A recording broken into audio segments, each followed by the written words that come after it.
கிட்டத்தட்ட ஒரு 20 நாளா யோசிச்சு அந்த ஒரு வார்த்தையை சொல்றாங்களா, 41 பேத்த தத்தெடுக்கிறாங்களாம். தேவையான போது 10 ரூபாய்க்கு, எவ்வளோ 10 ரூபாய்க்கு தண்ணி பாட்டில் வாங்கி தரலையா, செத்ததுக்கு அப்புறம் தத்து எடுக்கிறாங்களா. கரூரை நாங்க சுத்தம் பண்றோம்.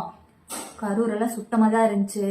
நீங்க போட்டு வச்ச பாவங்கள் இருக்குல்ல, அது செருப்பு வடிவத்தில் இன்னும் நிறைய கிடக்கு. ஆயிரம் செருப்பா கிடக்கு. அதை என்னன்னு கொஞ்சம் நீங்க தான் சுத்தம் பண்ணிடணும். அதுக்கு நம்ம காவல்துறை இன்னும் காவல் காத்துட்டு தான் இருக்காங்க. நீங்க தான் சுத்தம் பண்ணணும்.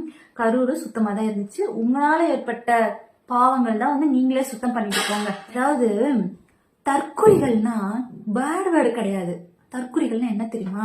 தெரியாததை தெரிஞ்ச மாதிரி காட்டிக்குவாங்க, தெரியாததை கத்துக்கவும் மாட்டாங்க, சொல்லி கொடுத்தாலும் கத்துக்க மாட்டாங்க, அனுபவத்திலயும் கத்துக்க மாட்டாங்க, மக்களோட உயிரோட விளையாடுவாங்க. சரியா? இதுக்கு பேரு தான் தற்குறிகள். இதோட முக்கியமான ஒரு விஷயம் என்ன தெரியுமா? வராங்கல்ல கரூருக்கு, ஒரு 250 பேருக்கு மட்டும்தான் பர்மிஷன் வாங்குறாங்களாம். 250 பேருக்கு மேல யாருனாவது வந்தாங்கன்னா தடியடி நடத்துங்கன்னு சொல்லுவாராம்.